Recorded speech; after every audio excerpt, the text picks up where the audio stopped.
Sometimes even good people can make a mistake. And when it happens, it's one of the most intense and emotional experiences of your life. It could be a DUI, or maybe you were in the wrong place with the wrong people at the wrong time.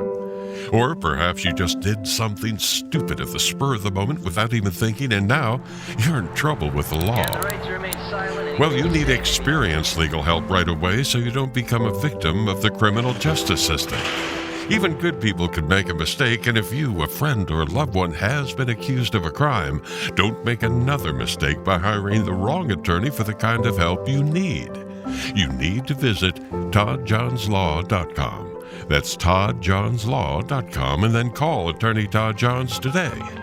Attorney Todd Johns has decades of experience helping good people like you who have made mistakes or bad decisions and will stand by you every step of the way. toddjohnslaw.com. All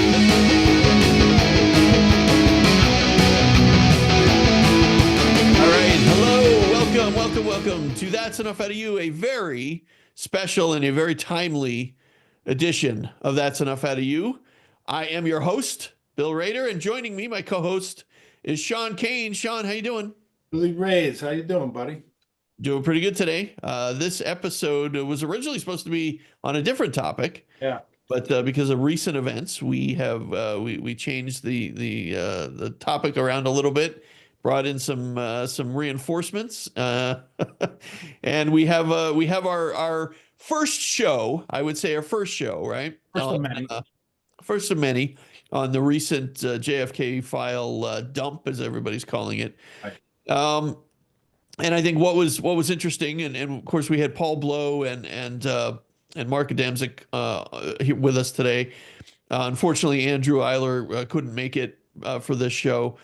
But one thing that we specifically talked about, Sean, is they need to take their time, right? You know that researchers are going to take their time. There's a lot of documents. There's a lot of information.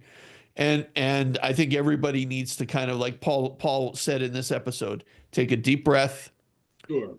You know, we're going to get through it all. We're going to see all of the documents. We're going to figure it all out. But we're not going to jump to conclusions. And, one thing I brought up in the episode is, and people that that don't know very much about the assassination, they're already saying, "Oh, there's nothing to this." There's, it had to be Oswald, because there's no smoking gun in these files. And I think, we talked about that in this episode. Well, Bill, the thing is, like the people in the media that are saying that, that there's nothing there. I mean, how do you know that? You went through 80,000 files, and right. And the thing that I bring up, and I'm talking about this Luna task force, is explain that a little bit. What, to people that may not know what the Luna task force is. So it's this task force that Trump has set up to investigate certain things like the JFK assassination, I believe Martin Luther King, I believe Robert Kennedy too, 9/11, COVID, stuff like that. And the thing is that I worry about, and I brought this up in the episode, like these files are so complex. Like if you're not familiar with this and you haven't been researching this for years, you might not be familiar with a lot of these names and these acronyms that are used. And a file you might think is not important is very important. So it's ridiculous for people to say there's nothing in it, but people looking for a smoking gun. I mean, and I brought this up in the thing, William Harvey, who ran the ZR rifle program, he specifically says in there, like when you talk about executive action and assassinations, nothing on paper. That's right. In his handbook, nothing on paper. So you're not going to find a paper that Alan Dulles, I did it. I mean, right. Exactly. These guys aren't that stupid. It doesn't exist. Right. That just doesn't exist. So, right. And what I said and what Paul said during this episode is these are documents that are just more pieces to the puzzle. It's just clearer, clarifying things, being able to tie more things together. And it's going to take time. It's going to take time to get through everything. A lot of time. Yeah. So, and Bill, the one thing that I said in there, and I think this is important, and I think these files reaffirm this, is that no matter what you think happened, it's kind of hard to suggest any scenario without bringing in the names James Angleton, Alan Dulles, David Atlee Phillips, William Harvey, these names that we talk about. You can't pull them out of any scenario. So these people that all have these theories and this and that, and they don't include those characters, the usual suspects, it's kind of, it's kind of impossible for anything to get pulled off without those guys being involved. Right. And let's just real quick before we go to the show, just want to, again, the book Chokeholds is, Paul and Mark and Andrew and Matt Crumpton, who we've had on the show before. They all collaborated on that book. It's available on our bookshop. I said in this episode, I always recommend this book to people that say, well, I don't think there was a conspiracy. I think it was Oswald. I always say to them, read that book, read Chokeholds. And if you still don't feel that way, if you still feel like, like Oswald was the lone assassin, there's nothing I can say that, that's going to change your mind. But that book is, in my opinion, it breaks it down, makes it simple for people to understand. And it's just basically, look, here are the things that we know absolutely prove that there was a conspiracy, that Oswald wasn't the lone assassin. These are things that exist. They're facts. They're undeniable facts that are there. That's why the book is called Chokeholds. So, and these are the guys that wrote that book. They got together. Go ahead, Sean. And that book is on our bookshop. On our bookshop, exactly. On our bookshop. I would highly recommend it. Buy it on our bookshop if you can. If you don't want to, that's fine, but make sure you pick it up and read it if you haven't. The other thing I want to mention, Bill, is our Patreon. If people want to get on there, they want some extra content. You could be a member for as little as $1, and you get a speakeasy episodes we put out every week. And I mentioned one that was in there because I'm going through the Jim Garrison notes that I got from Paul Abbott and Paul Bleau. And, there's some good stuff I put on there concerning the Chicago Mafia. So people want to, check out our Patreon. There's we're putting a lot of good articles on there, Bill, that we don't put on the free website. Right. And so there's a lot of good content on there. Yep. And we'll have a link to it in the description. So click on that and check out our Patreon if you haven't yet. It's a fantastic, we're really building a community on that Patreon. A lot of great members joining every single week. We've got new members joining. So I would encourage you to get on board. There's the whole backlog of all of our episodes that we've had. We do a weekly episode on there. Make sure you check it out. All right, Sean, let's get to it. All right. Enjoy, everybody. We'll do a quick sponsor, quick ad, and then we'll get right to it. Thanks, everybody. And we would like to thank our sponsor, Gracious Day Grains. Sean, you like to eat healthy, don't you? Always, buddy. I try to eat healthy as much as I can. Yeah, and there is nothing healthier than what they call like farm to table, right? So when you can get something right from the ground and make it and then put it right on your table. And Gracious Day Grains, they have a tremendous selection, and it's totally organic. Everything is, they don't use any sort of herbicides or pesticides or anything like that. They have a bunch of different products on their website, Gracious Day Grains. So if you go to graciousdaymilling.com, you'll find a bunch of great stuff there, Sean. Yeah, you will, Billy. And it's owned by Tom Maxey, who's a great guy from Virginia. He's a truth seeker, just like me and you, buddy. And Tom's growing philosophy follows the wisdom of farmers of centuries past. And a quote from Tom is, "If we practice the right rotations, we exclude the bugs and weeds without needing herbicides or pesticides." So, this is great, Billy. What he's doing is fantastic. There's cornbread mix, there's cornmeal, popcorn he sells, buckwheat Sean, have you had buckwheat pancakes? No, buddy. Oh they're delicious. I love buckwheat pancakes. And Gracious Day Grains sells buckwheat pancakes. Just go to their website and you'll be able to find all of this stuff there. You can order it right off the website. You can find out all about how they farm and their whole philosophy, Tom's philosophy. It's great stuff. It really is, Billy. And one of the things he does is he grinds small batches at very low temperatures, which retains the flavor and the freshness. Of course. And it can't get any fresher than that. It's literally right from the ground. So again, go to graciousdaymilling.com and just, take a look on there. You can order whatever you want and they'll send it right to your door.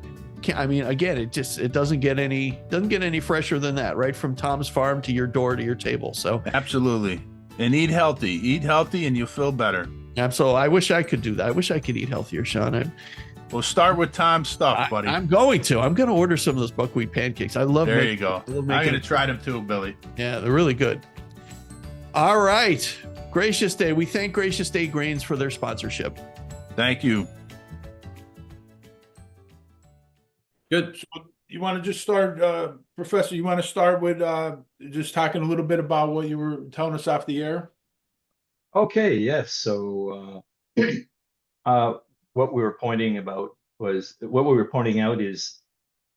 the release of the files, right? There were about 2,100 files released on March 18th, another 100 or so on March 20th, out of, and Mark, correct me on this, but out of about 2,600 files that were part of what they call a transparency plan. And these were the files that were being, kept from the public. In other words, some of them we may have seen before, but had redactions at a minimum. And to that number, we found all of us out recently that there's going to be another 2,400 FBI files that came out of sort of nowhere saying, oh, we think this, is pertinent to the discussion. So we're waiting on those. And therefore, what that basically means is there's still some 400 files that haven't been released yet and will be shortly. I haven't gone through all those files. We're talking about 80,000 pages. And so I've noticed, so whenever there are dumps like that, they call them file dumps, the dust needs to settle, and that takes about 5 or 6 weeks minimum. Stuff has been trickling out, interesting stuff. Some people are saying it's a big nothing burger. It isn't a nothing burger. There is some interesting stuff that we know of, but really to make an intelligent assessment of what can be learned, will be learned, what we've learned and all that, I think Mark would agree with me. We'll need another 5 or 6 weeks, to comb through these files because, and I'll make a point later, but, you can read a file, right? But there can be a cryptonym. And if you can't bust the cryptonym, okay, you have to know how to bust the cryptonym. Or I can have certain bearings because I study, for instance, the fair play for tuba. So if I see fair play for tuba committee on any file, an alarm bell goes off. Say, what the hell's going on there? But other people, they might not make that link, just like I might not make a link on certain other things. So the files will mean different things to different people. So, but I think there are certain things we can talk about today anyway, and say, well, where are we at now? And I certainly would like to discuss how I think this task force can be successful. Okay, what should be done? And on that note, I have to say that I think it was last Thursday, or was it Friday? I think it was Thursday. Jeff Morley had a podcast, and it was a 1 hour and a half podcast. And it started with the Congresswoman Luna talking. She was there. And, at first, I don't want to take too much time here, but I'll pass it on to Mark soon. But at first, you're talking to a Canadian here, right? So Canadians are a bunch of pissed off people with any American politician because of tariffs, and we're not quite ready to become the 51st state and all that. Right. So so we're not going in there, wanting to give anybody a standing ovation, and in the U.S. yourself, you're extremely polarized. So you might say, well, is she a Republican, Democrat too? Yeah, I have to say though, okay, and if you take the politics and the relations out of it, I found her, and it's not the first time I've heard her. She's young, but she's determined, and I'm sensing integrity, okay, and the willingness to get to the bottom of things, and the willingness to be transparent, and to see everything released. That's the first thing I noticed. The second thing that came out in here is we know now that Jefferson will be a witness for the task force. Witness, is that mean? It kind of means that, you know, someone put him on, and there was a good relationship between Jefferson and her, you know, the way they were speaking. You can see there was mutual respect. So Jefferson is a Navy person, right? So he is someone who knows the community to a large degree. So a lot will have to do how the task force, you know, who they decide to listen to. Who, the biggest thing people like Mark and I had, you know, getting in the community was saying, well, who's credible, who's not credible? And there's so many, excuse me, but there's so many, you know, researchers that think there's a conspiracy, but really don't help us. They lack credibility. And Sure, exactly. you don't want her wasting, or her task force wasting her time on fringe players, and you don't want her wasting time on obfuscators. And the obfuscators can't be underestimated. They've been there all the time. When there was a Garrison committee, they set reporters in and people totally trying to offset the inquiry. Same thing with the HSCA. They installed Joe Anides there to obfuscate. So we need to keep an eye on what's going to be done to try and derail this task force. Right. So that's look, as an entree, you know, I think you know, we can get into the files, but that's what I can talk to you about now is what have I seen in the few files I looked at? What has Mark seen? And I think he's seen more than I. And what am I hearing from the network? Like I did ask people in the network, what have you? My network saying, okay, anything interesting coming out? What did Jefferson find coming up? Because he seems to be going through the files with a fine-tooth comb. Go ahead, Mark. You want to open a statement? I mean, Paul did an excellent job of summarizing where we're at.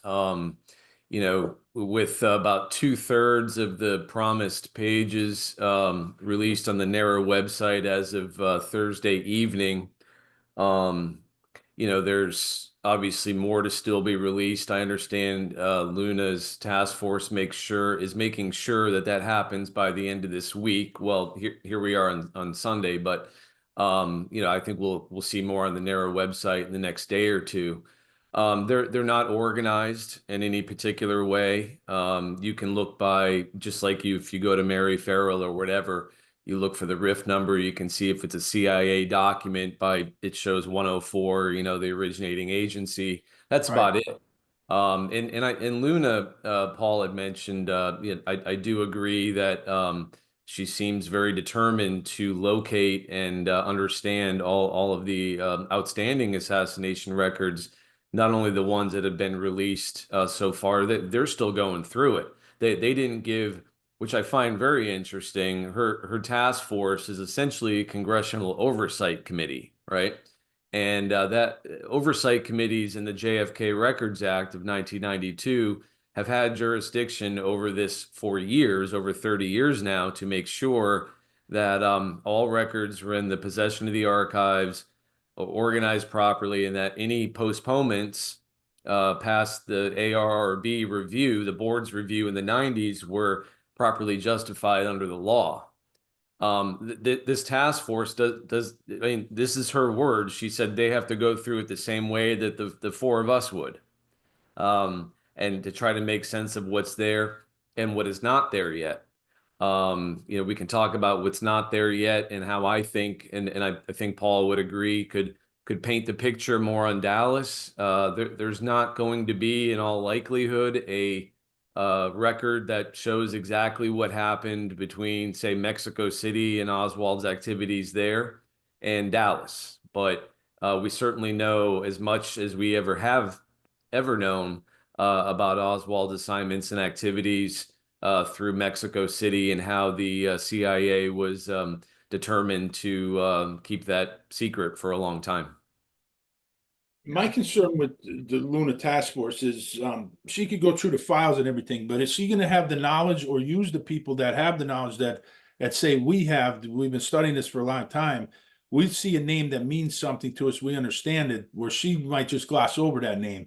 So it's, Professor, you mentioned that it's important that she has the right people looking at these files and they know what they're looking for.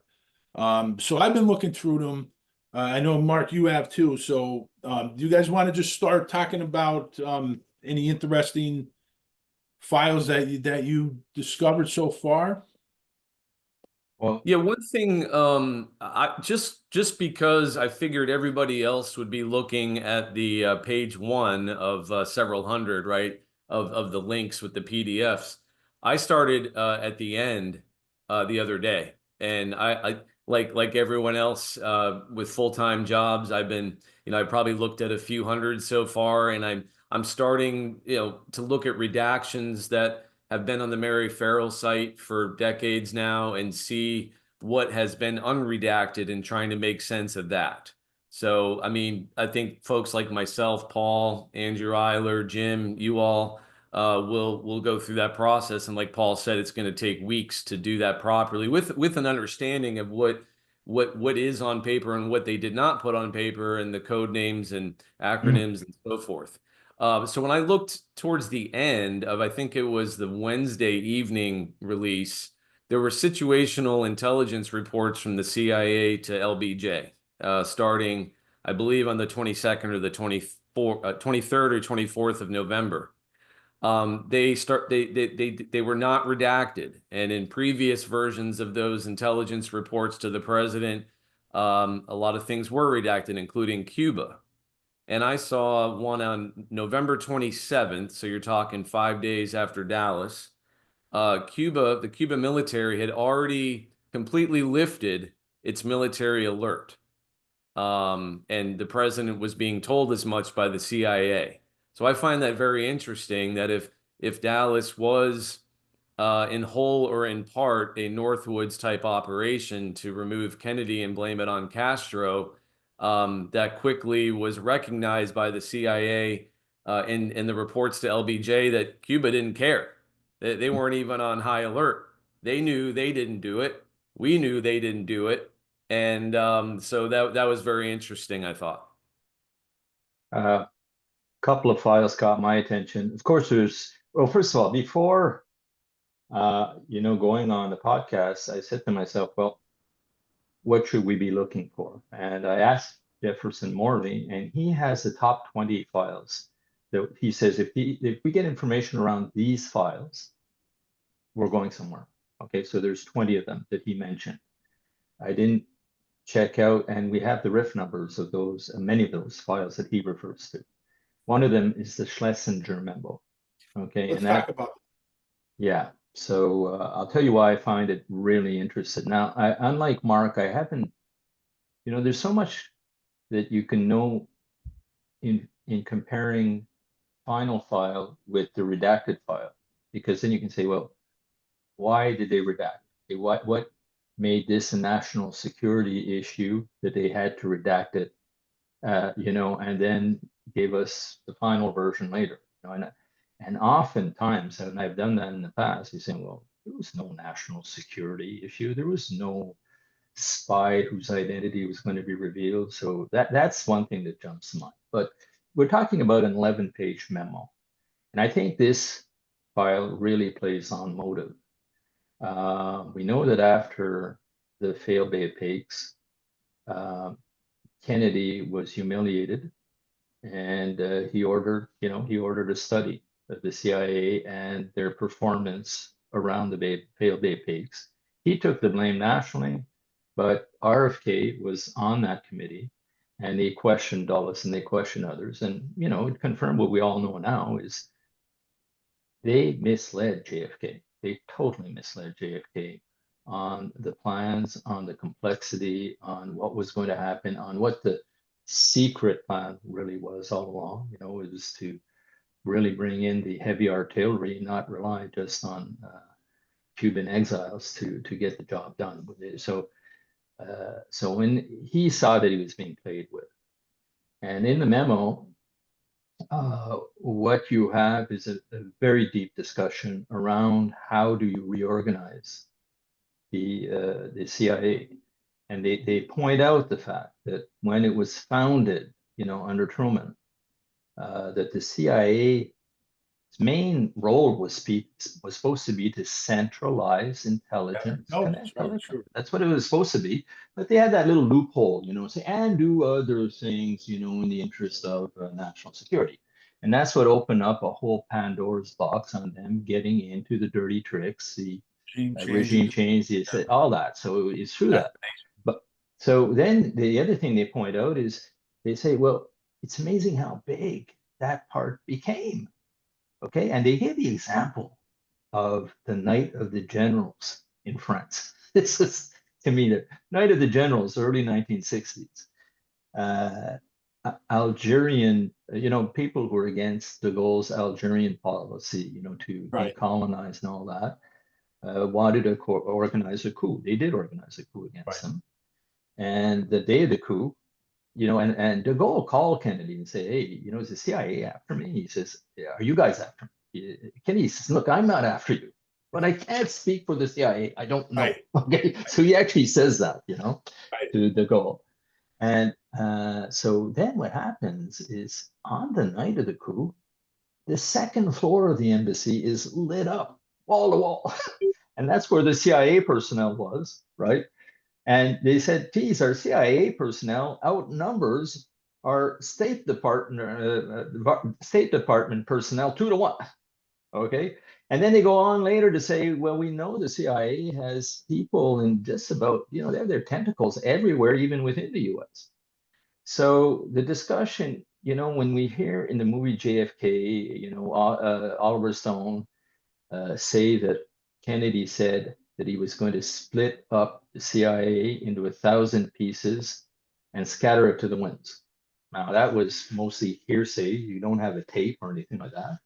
But that's what that memo is suggesting, in a way. They're saying, hey, look, we have to defang them. They got to go back to just intelligence collection, and we'll leave the paramilitary stuff to the military or the Joint Chiefs of Staff.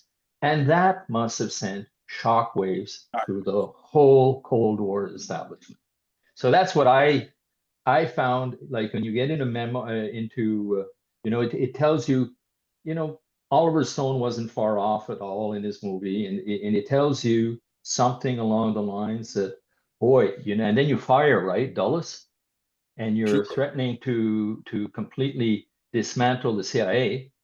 You can be damn well sure that there must have been some people that say, you're not going to take our baby away from us like that. So that's one memo. I don't know, Sean, maybe you can expand on that, but that's what stuck out with me on that memo. Well, I do want to expand a little bit, because I think the importance of that is it shows that it wasn't just words from Kennedy. He actually had a plan, and he was going to dismantle them. And then when you're talking, you were mentioning the coup against de Gaulle. Of course, that ties into the OAS and Swetra.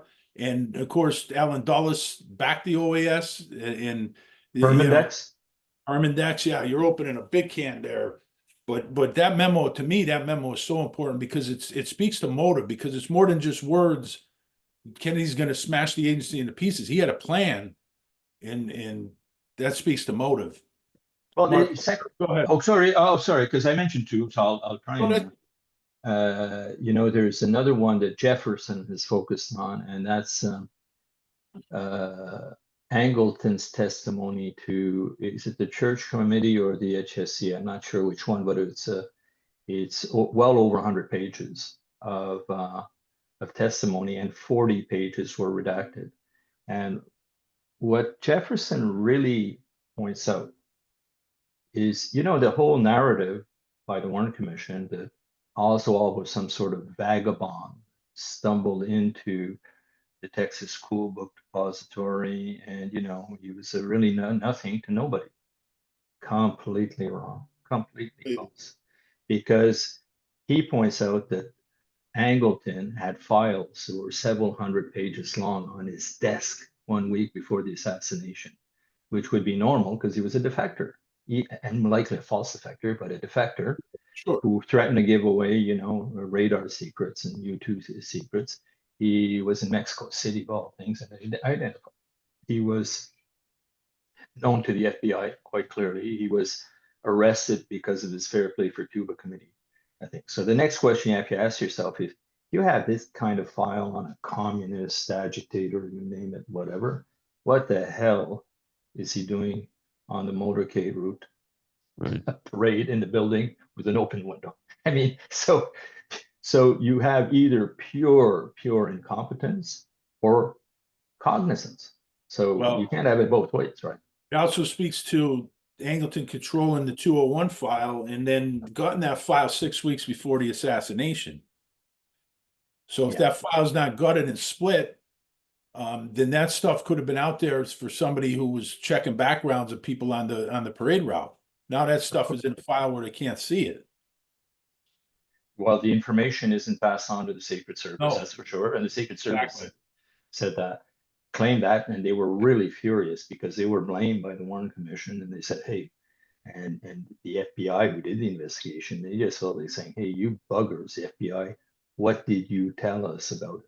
Even though there's probably some players within the Secret Service who are recruited, you know, and if you look at Vince Palomaro's work, there's reason to, you know, put a lot of credence in that. So yeah, so those are the two files so far that have really got my attention.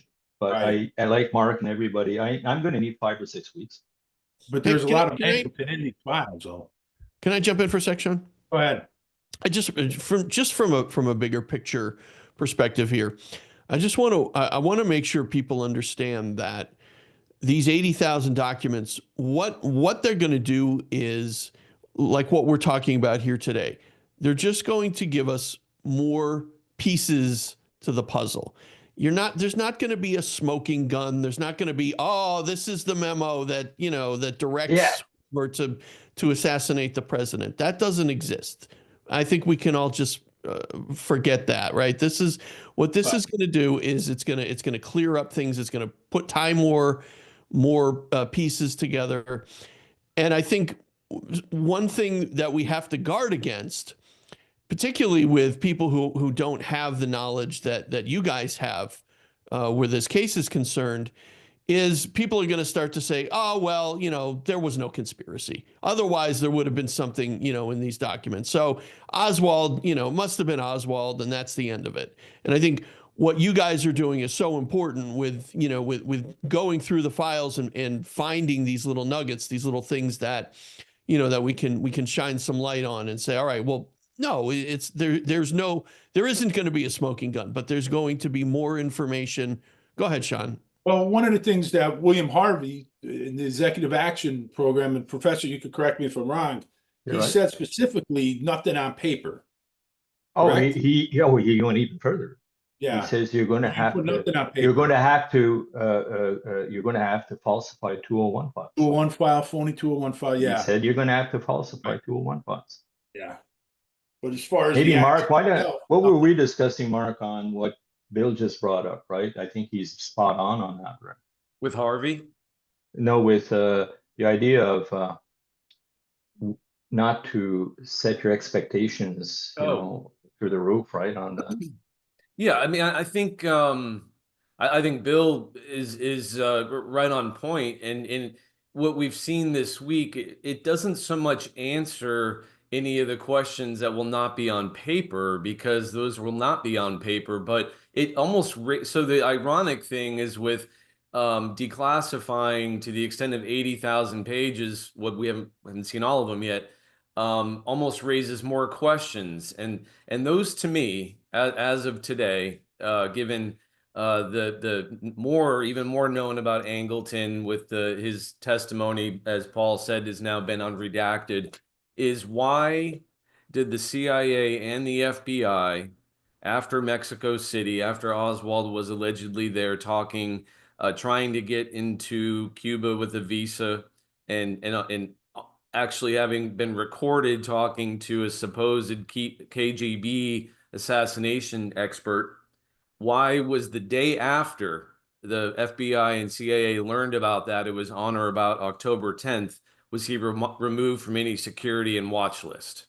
Okay, Yeah. so he had been monitored by Engel's SIG division for over 4 years, closely, mail opening operation, everything about him, how he was feeling, his personal life, his politics.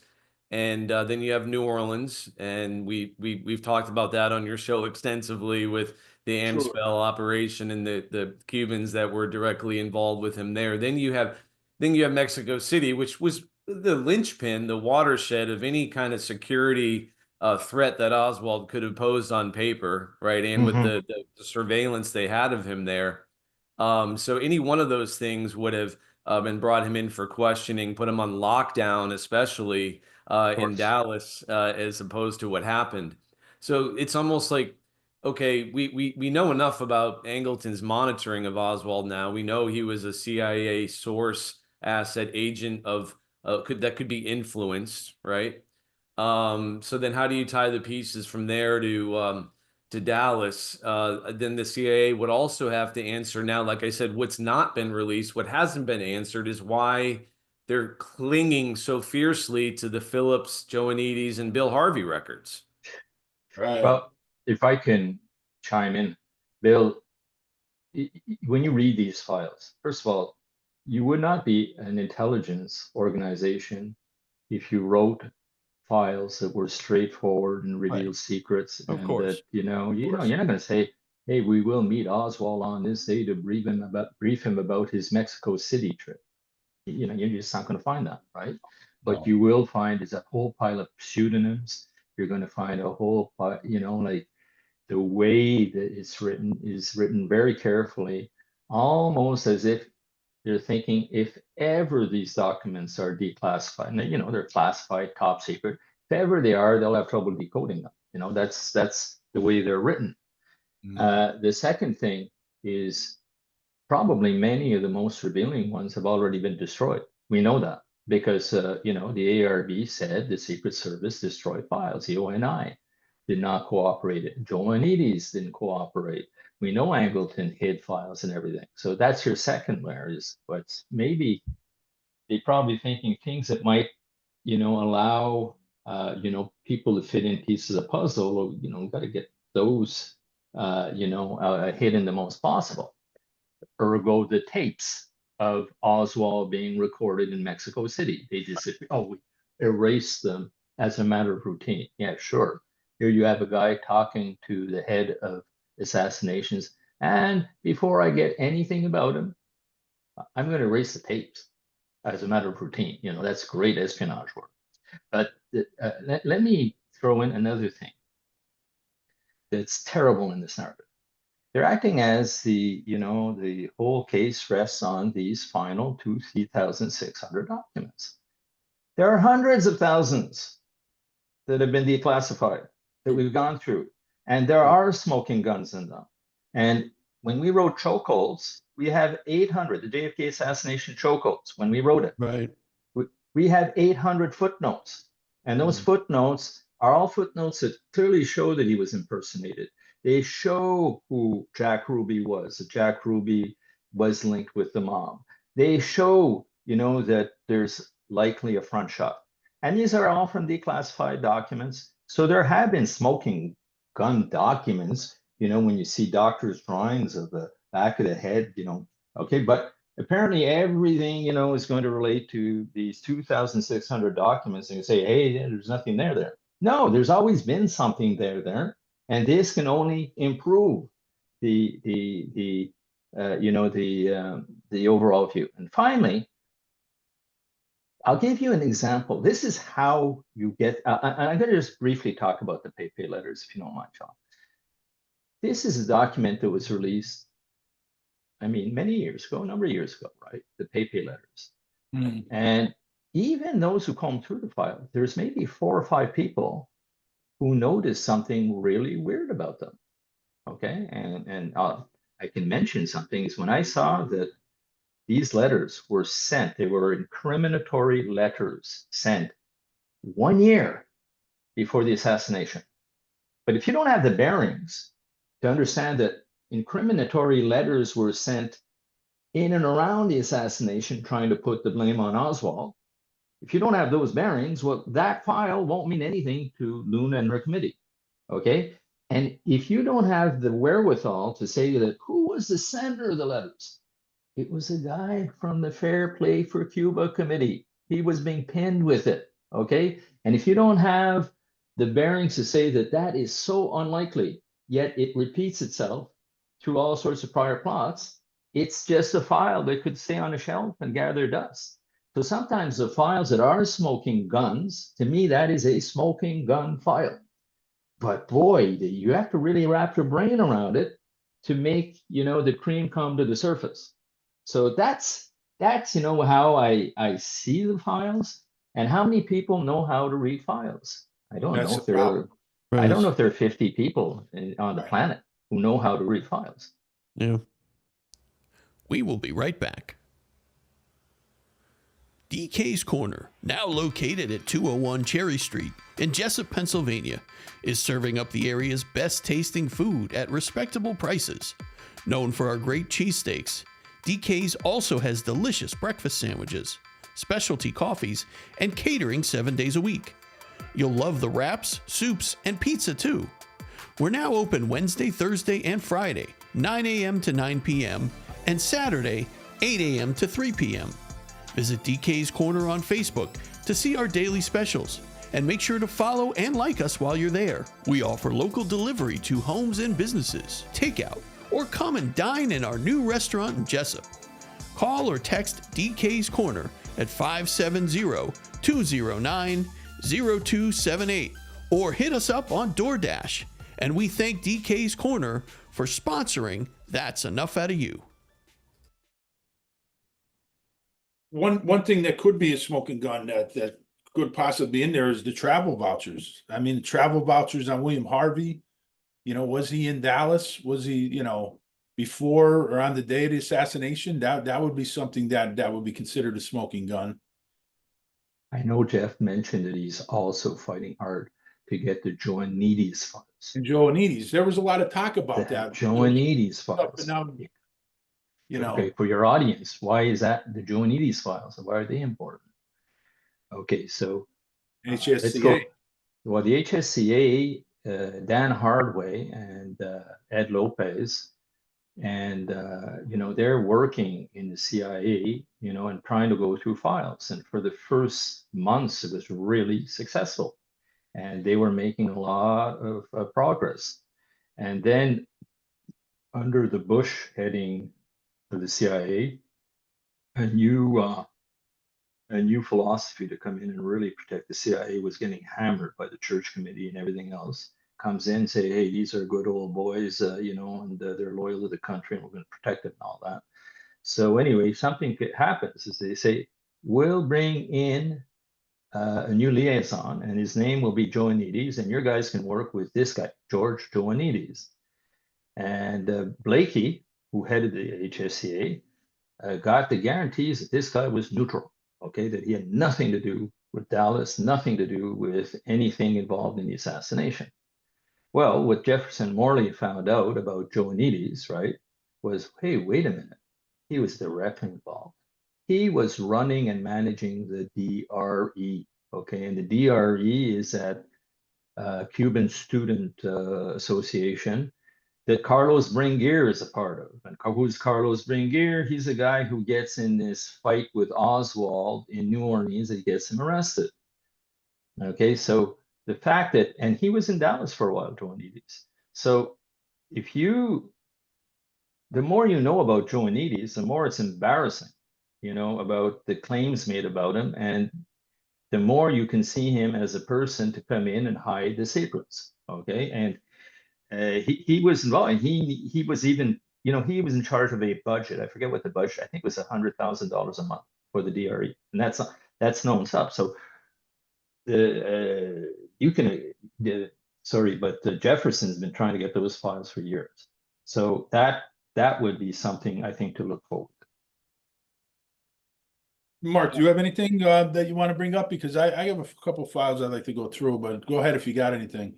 Yeah, just to add to what Paul said on the Joannides files, one thing that would be answered, they're withheld in full. They're not even, as best we know it in the JFK records collection.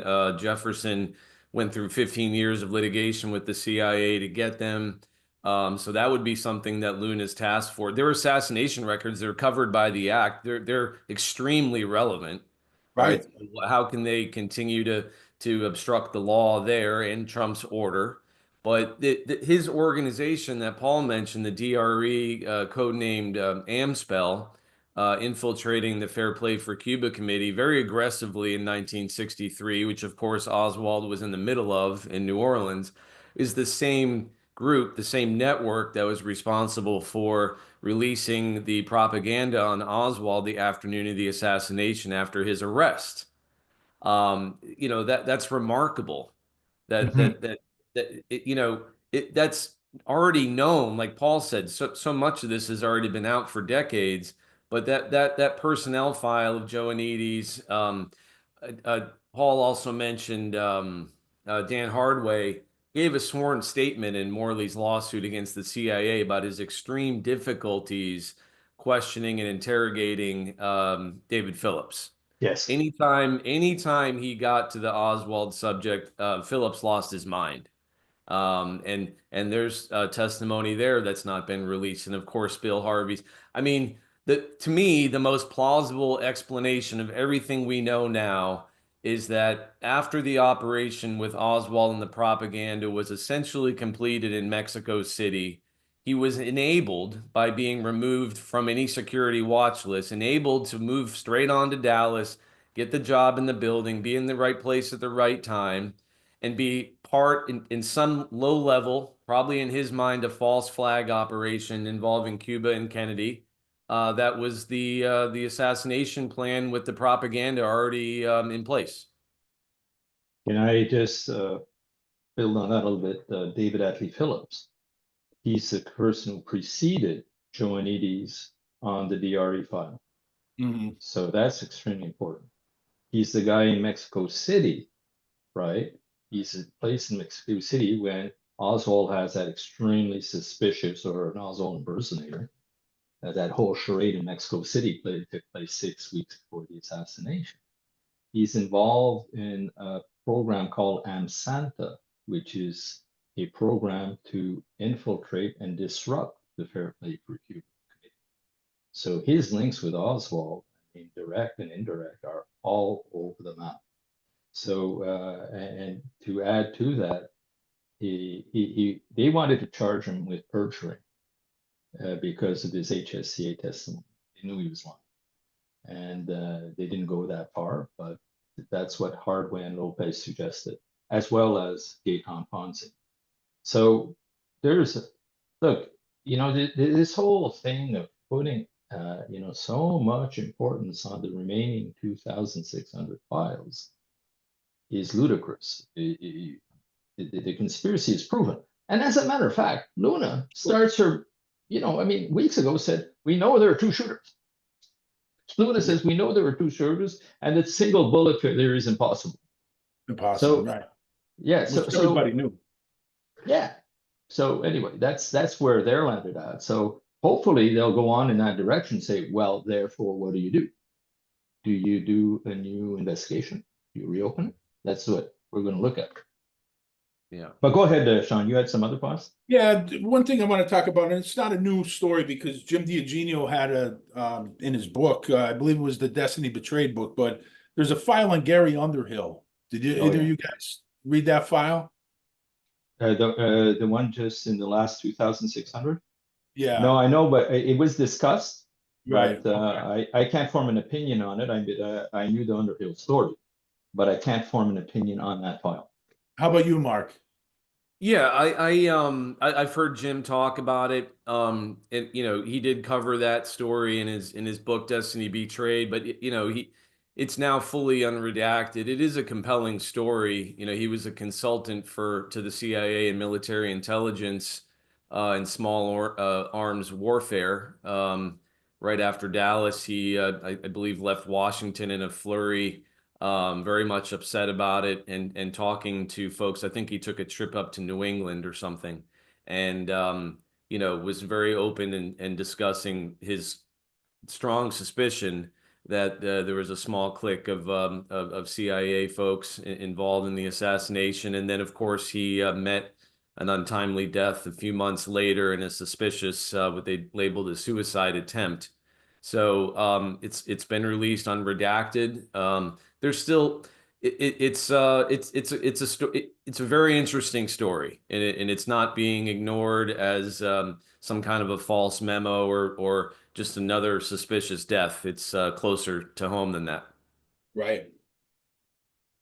I'm going to tell you guys about one file I seen, and it probably doesn't speak to the assassination at all, but I think there's a lot of stuff in there that speaks to the importance of a lot of the bad things that the CIA was doing, and how common it was for them to go to criminals as assets. There was a file in there, and a name popped up by Joe Raymond Marola, and he was a CIA asset that they was getting information on Che Guevara for the agency. Now, that name probably doesn't mean a lot to a lot of people, but for me, I do a lot of organized crime. We do a lot of episodes on there. He was a soldier in the Pittsburgh Mafia, working for a guy by the name of Kelly Manarino, who had business interest in the casinos in Cuba with Santo Trafficante. And he was down in Miami, so that's why he was such an asset for the CIA, because he had contact with the Cubans down there. But it just goes to show you how close the CIA was with a lot of these mob guys and how many mob guys are on their payroll. Like, this is a name that I haven't seen in any files until now. Wow, that's Now you got to interesting. wonder how many other guys in the mob and in organized crime circles are on the CIA's payroll. Very interesting. Well, Yeah. part of Yeah. ZR Yeah, Rifle is, Go ahead, Paul. well, part of ZR Rifle specifies the importance of using surrogates. And where are those surrogates, right? It's the mob. It could have been the Cuban exiles. It could be Corsicans. Okay, so I think that that unholy relationship, and when you get into drug running, right? If you're going to get into the Iran-Contra stuff, Sure. you're going to be dealing with a pretty seedy crowd. And we knew that through Ruby, there was a mob connection to the silencing of the most important witness. So another guy who had deep mob connections is Paulino Sierra Martinez. He met with Dulles and General Clay. He met with Dulles in the year leading up to the assassination, a weird meeting. You know, it's in his calendar book in the Devil's Chessboard. And this guy was totally mob connected. And he was also part of the Rockefeller network. Rockefeller, yeah, he was getting money from Rockefeller and also from Meyer Lansky. He was getting So money. he was trying to unite the Cuban exiles in the fighting against Castro, and say, look, we're going to get money, and this is after Mongoose and all that was dying down, and the Kennedy administration. So they bring in the mob, say, well, okay, we can't get government money, let's go and get dirty money. So that whole area there, yeah. And Professor, one thing about that meeting that somebody really should look into is Sierra Martinez was a Chicago guy. So did he have ties to the Chicago plot? You know what I mean? So that's something that really thinks somebody should look into more.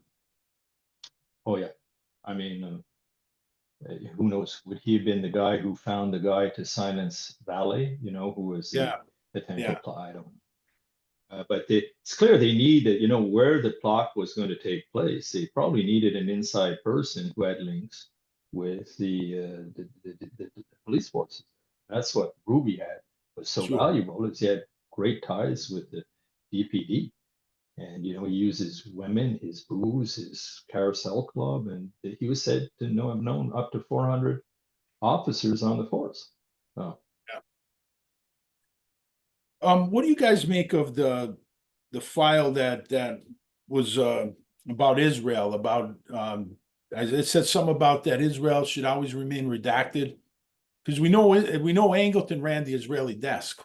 Yes, and Angleton is he's in the middle of everything. I've seen it in so many. I think Jefferson Morley has him in something like 9 important files he put out. I've seen on he put out on social media. What do you guys make? Can I'll just say that Mark and I listened. He didn't mention one thing about Israel in his podcast. I think, you see, like when they say who is behind the assassination, well, you can eliminate a whole pile of people, and you can eliminate Israel behind the assassination. I think too There's many some- people jump to that conclusions, and that's why I brought up seeing the mob Yeah. name Yeah. in that, because I think there's a lot of stuff in this file that doesn't necessarily pertain to just the Kennedy assassination. Well, It's- well, they're this is just what I'm jumping going to to. conclusions. You see, look, you have to keep in mind, right? Within this whole plot, okay, we talked about the use of the DRE. We talked about Mexico City. We talk about weakened security. Then we talk about, a screwed up autopsy, right? Right. A messed up, and then a cover up. You have to ask yourself, well, just how far can the mob go or the Mossad go in Exactly. handling all this kind of stuff? They can't. They just can't. Okay. They don't have these ties with Cuban exiles and everything. Now, could someone, just like an Italian or an Italian mafia guy or an Israeli killer group or whatever, have provided links or insights on, hey, these people are good killers or whatever, or use, but that to me, I haven't seen any Israel, linked traces to an assassination. Too many people jump on Ruby's name was Ruben. Sure, And all they this, do, and they do. and then they get into, well, Israel hated Kennedy because he didn't want them to have the bomb. But look, there are so many countries and so many groups that had motives, but why focus on one? Klan is another one that had motive, but doesn't mean. Yeah, I think, Professor, yes.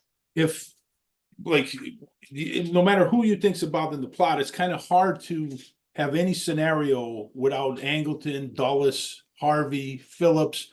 Like, you can't take those names out. You know what I mean? Mark was saying, right? Mark, it's these. Look, I'll tell you who what we're all saying is these were regime change specialists. Exactly. They were regime change specialists. These Exactly. people, they didn't just do it in the US. They did it in foreign countries. David Atlee Phillips, you find him in Guatemala, you find him in Chile. Westbrook, you find him in Vietnam, right? Yeah. You find Rodriguez where? You find him in Iran-Contra, you find Hunt, you find him in Watergate, So these are all, Che Guevara was murdered by who? Rodriguez and probably Morales behind it. So these regime change specialists were part of the clandestine operations, and specific to Kennedy, they were most likely in JMW. Okay, so if you look at it that way, you to play the ZR rifle playbook, you had to learn it and you had to know how to use it. Okay, Right. or Northwoods. Sure. And that's how do you keep a big thing like that secret? Well, not just anybody can.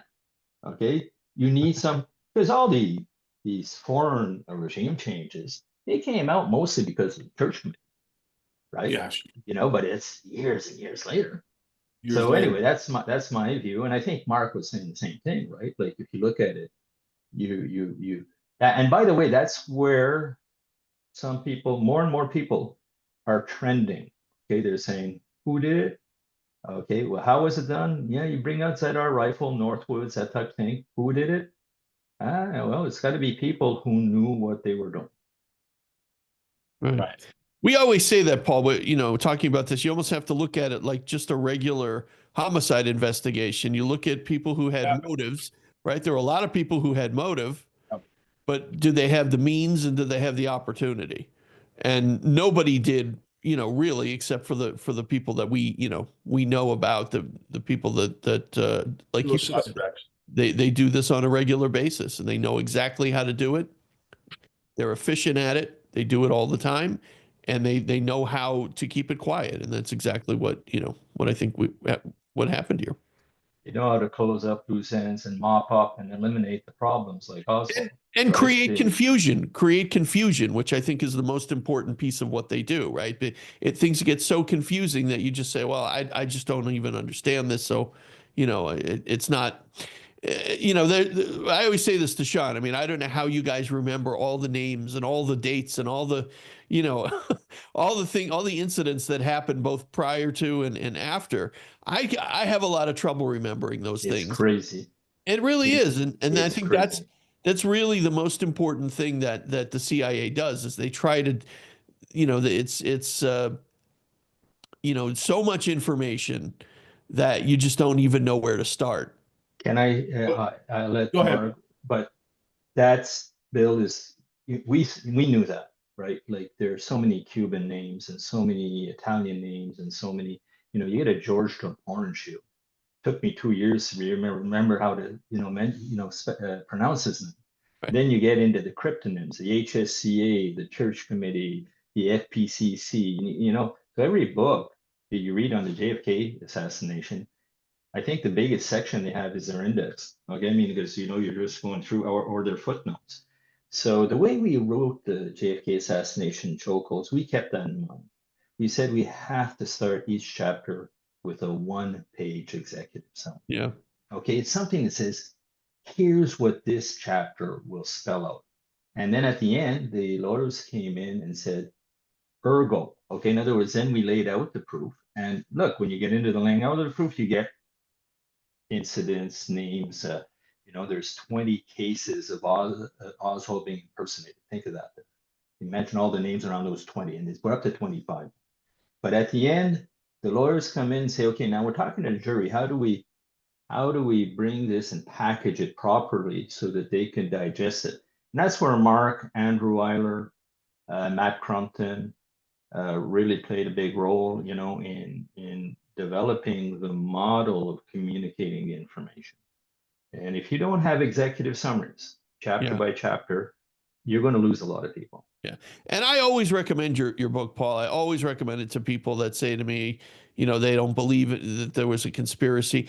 And I just say, look, just read the book. And if you still think after reading Chokeholds that there wasn't a conspiracy, that Oswald was the lone assassin, then, then you're always going to believe that. There's nothing. Let's just agree to disagree. Exactly. And then for people that say, oh, no book is going to convince me, it's, that, then there's nothing you can do. But I always recommend that. I always say to people, just read this book. This is the book to read. If you're really, in that spot where you feel like that, the Oswald was the lone assassin, and, I haven't seen anything to show me otherwise. I always say to them, read this book. If you still feel that way, then, then okay. But your book is really the one. I think that, like you said, you communicate it in a way that makes it easy for people to understand. It breaks it down. Thank you. And it's also the last book I'm going to write about proof of a conspiracy. My next writings and research is, okay, what went down? Yeah. Right? Let's go on what went down now. That's where we're at. And, and that's where my research is at. That's where I think all our thinking is. And so, it leads me to think of how can this Luna task force be successful? Like what should they do, and we probably all have a wish list. I have my wish list. I think Mark has his wish list, but ever you want to talk about that, it might be interesting on where, how do we go forward? Because we have a singular moment in history, right? It's a singular moment in history where the planets are aligned, because we have a Tulsi Gabbard in charge of the CIA, who, look, again, I don't want to get political, but the people around Trump and and Luna are they've talked, and they've said what their goals are, and their goals are aligned with what the research community wants. We wanted declassification. We're going to get it. But here's what my wish list would be in my case is, please select the right people to advise you. And that doesn't mean just like, and this is what I would say to the research community people that believe in a conspiracy. Stay in your lane. Don't just go all over the place. If they want to talk about the Secret Service, bring in Vince Palomaro. If they want to talk about New Orleans, bring in Jim DiEugenio, William Davey, and Joe Mellon. If they want to talk about Miami, Dave Boylan, Harry Hancock, Newman, Jefferson Morley.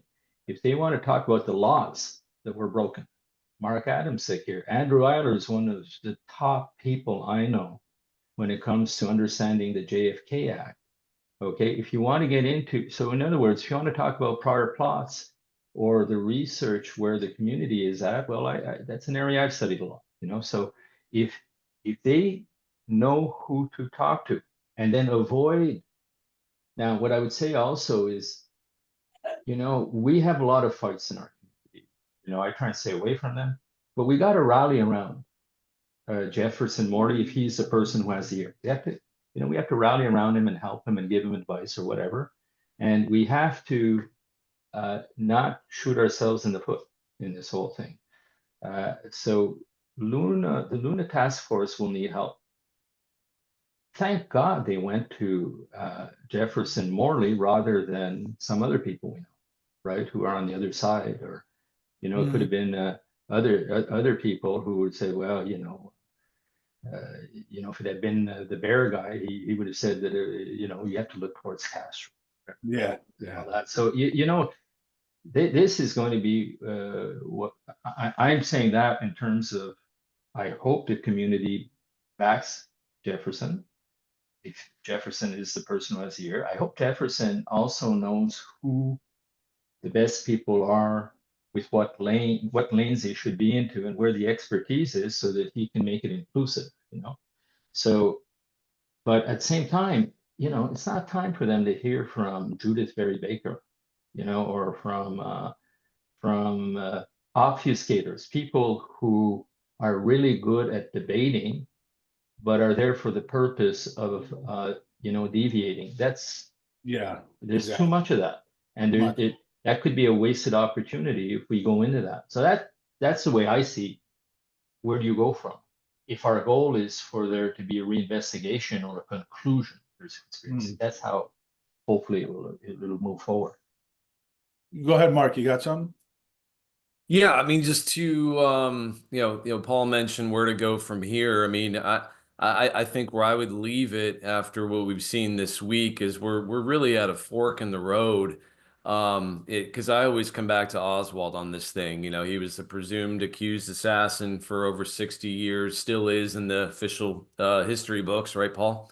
And you know, really, so there's really one of two ways to go. Either Angleton and counterintelligence and the FBI, the Secret Service, all just dropped the ball to a level that had never been done in the history of intelligence and security with respect to Oswald.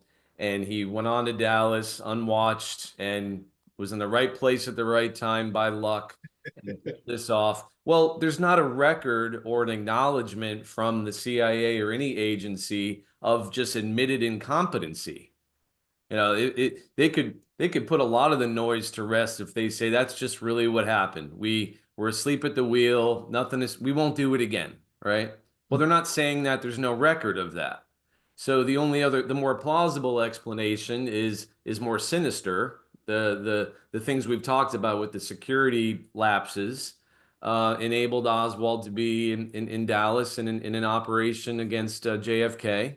And he knew enough after his arrest, whether he was supposed to live that day or go into custody, he knew enough to say that something was going on that went wrong, and he was the patsy. So then that's really the two forks, you know, the two ways in the road you can go right now. As far as I see this week, it has accelerated an understanding of the Oswald story, and the stuff that has not been released will most likely complete the story. And to me, the competent thing doesn't work once you realize, you know, Oswald, you know, didn't do it, and there definitely was impersonating and everything else. But the other thing is, you mentioned before, Professor, about, you know, the cleanup after these regime changes. When you look at, you know, that period where there was congressional investigations, the Church Committee, the House Select Committee, you know, basically that from 1975 to 1977, you look at the people who could have been really damning, their testimony could have been damning to certain people in the CIA, and they end up getting killed or mysteriously dying. You got Giancana, you got Roselli, you got de Mohrenschildt, you got Charles Nicoletti, Richard Kane, Carlos Pio. I mean, all these people within this like 2.5 year period. Even David Morales dies in that. I think he died around 77, and William Harvey too, right? Didn't Well, Harvey die let's- around 76? Well, let's start with the most important one, Lee Harvey Oswald. The most important one. 2 You're days right. later, when the security should have been at its strongest. Yep. Okay. They just screwed up the security big time in Dallas. And now you've got the number one witness, the most important witness in the world. And my God, a mafioso makes it into the basement, just pops him off. And, you know, and all the signs are there, you know, that was intentional too. So, Sure. yeah, well, look, what's Operation 40? Operation 40, right, is an organization set up, right, for the aftermath of an invasion of Cuba to silence all the tiresome people. Mhm. Okay, it's a group of people. It's an assassination squad, okay, that's going to go in and shut people up. Now, I think what's good for the goose is good for the gander. They're going to do something internally, and they're going to have people melting off, like Rosselli. Hey, Johnny Rosselli started talking. Boy, how long did it take him for it to be chopped up and put in an oil drum? You know, so Dorothy Kilgallen, there's another one. I mean, it's nonstop. And it always happens, as you say, during the waves and inquiries. Let's take Garrison, who dies so conveniently. Eladio del Valle and David Ferry, you know, and David Ferry was the guy who was going to bring the court. It wasn't Clay Shaw. It was David Ferry that he had his eyes on. And he was going to flip him. And then, okay, this guy, well, no, gone, you know, so it became a much tougher trial with Clay Shaw because there's a bit more distance between him and Oswald. And So- Bannister was another one. Bannister was dead before the Garrison investigation started. Rose Sherman died before, you Yeah. know, so, you know, you have a whole bunch of people. The Mornshield you mentioned, I think, Sullivan. Yep. Right? Oh, William Sullivan, yeah. William definitely. Sullivan. He's shot on his porch as part of a hunting accident or Yeah, something. yeah. Like, I mean, you know, somebody thought he was a Look deer. into that though, Professor. There's a lot there. There's the kid that supposedly shot him was the son of a state trooper, I believe, and he was really well skilled with a rifle to make I that know more mistake. about I know more about what Sullivan was saying and writing, you know, after the assassination. I mean, it was troubling, you know, like Sullivan it was really. close to Oh, he was really criticizing the FBI, and he became a persona non grata for the FBI. So that part there I know about, but yeah, the son of a troop, it rings a bell, but I didn't look into that part. It definitely needs more investigation. Let's put it that way. Mark, anything you got? You want to add? You know, I just think it's going to be we'll have another opportunity to hopefully come on and further paint the picture here. Paul was, I mean, I was thinking Operation 40 in those programs before he mentioned it, so I'm glad he did. And really, I get back to the two ways you could go with this case right now.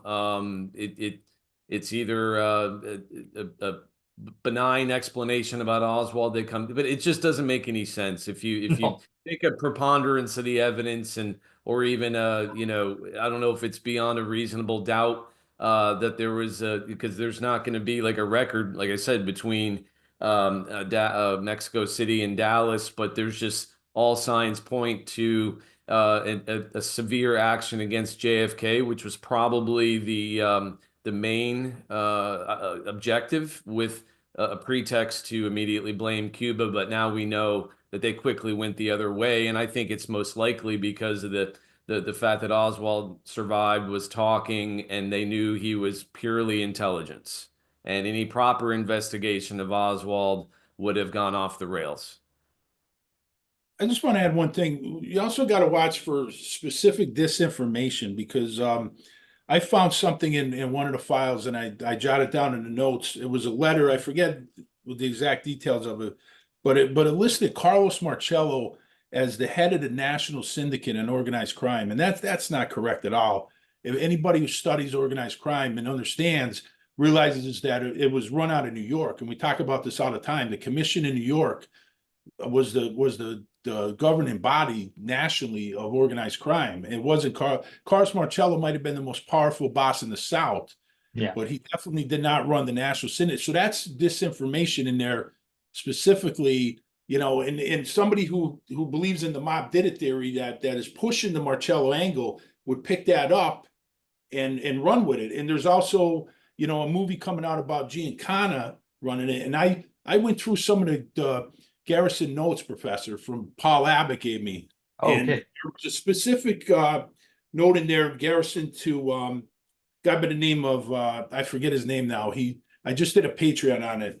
He was the head of the FBI task force in Chicago for 21 years. Okay. And he said specifically that Chicago mob had nothing to do with the Kennedy assassination because they had these guys under surveillance. They had them under constant surveillance. They had them talking about it.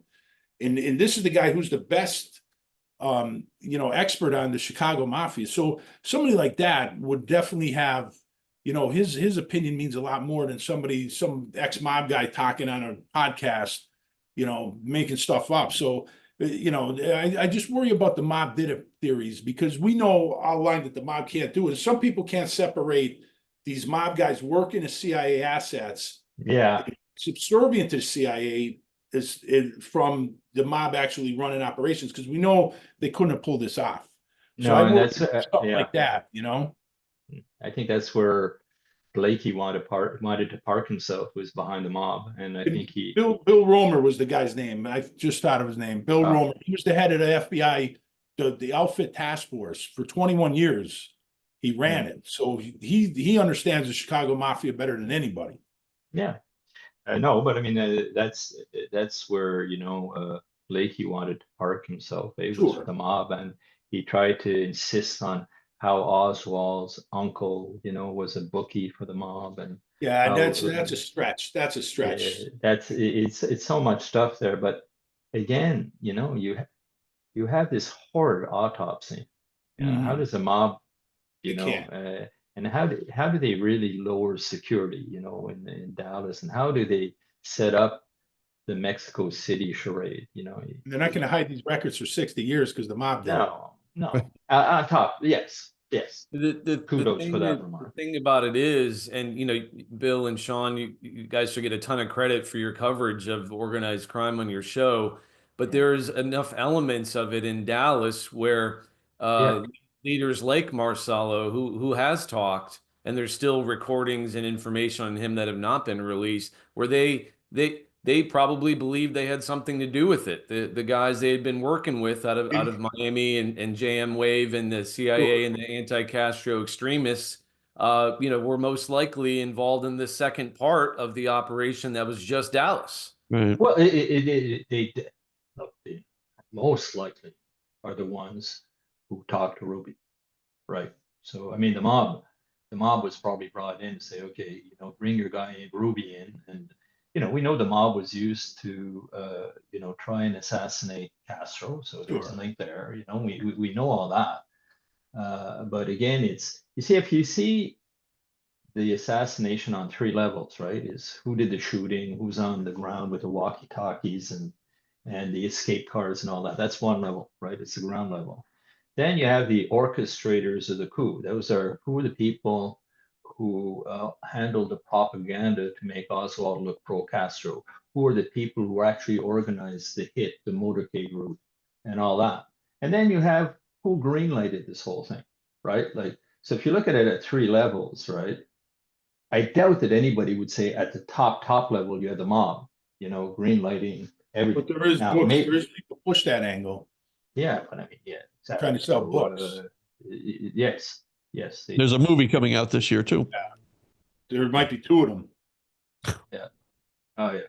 And of course, the 4th level of it was the immediate cover-up and what to do with all of this mess left behind by the espionage and the compartmentalization of this thing and all the possible suspects. And just to add to what Paul said, there's a lot of levels of it. Yeah. All right, guys. This is, I think this is a good start. We will definitely reconvene in a few weeks when like you said, Paul, when people have had a chance to comb through and digest and start to, put more pieces together. And I think that'll be a good, Yeah, I think what I will do personally. I mean, I think it's pertinent to have an introductory show to, set the whole atmosphere and context of what's happening. But I will go back on when I feel that I mastered enough of what's come out. Yeah. To be able to talk intelligently about it. Yeah. And it might not be fully intelligently because that's how complex it is, but at least that I typically want to read all 3,000 files or 2,600 files. I would like to read them and say, okay. And I have, by the way, a little database where I take the file, I give the name, and I have a hyperlink to the document. And then I earmark them and say, okay, well, is this a 10-level document or a 1-level document? Is it, what does it pertain to? So I have a way of going through these files, and then I bunch them together and say, okay, here are the ones that I need to focus on more, right? And that's how I came out with the Pepe letters, by the way. So I need to work that way, and I work with a network. We'll be working with Mark and our whole gang. Dave Boylan is another guy that I'll be working with. I am in contact with Jeff Morley on, and he sent me his top 20 files to look at, so, but it's better to take our time and do it well than go on and say things. Absolutely. Start saying things that you're just going to blow your credibility because you've overread something that is easily deniable. So that's why we need to take a breath, right. Fresh air, and assimilate it properly. All right. Sounds great. Well, thank you guys so much. We really appreciate you coming on. I know it was short notice. We changed. Great being with you guys. Now, if you can do something about lowering the tariffs, we'd really appreciate it. That's Bill. Bill will work on that for you. Oh, Thanks, sure. Bill. I was going to say, Paul, we actually wouldn't mind you being the 51st state to get 40 million people who despise that guy and the party that he represents. How's this? How about you guys becoming our 11th province? All right. Well, that sounds good. You'll get you'll get free education. I'd much rather that. You'll get believe me. Healthcare too, right? That's right. And maybe a little bit more stability when it comes to government leadership. A good thing you guys are around, because I love Americans on an individual basis, but every now and then these people, who are like, when you listen to them spewing out politics or whatever, it's a shame. It's finally getting. Yep. There's never been two better neighbors, right, in the world than Canada and the U.S. Sure.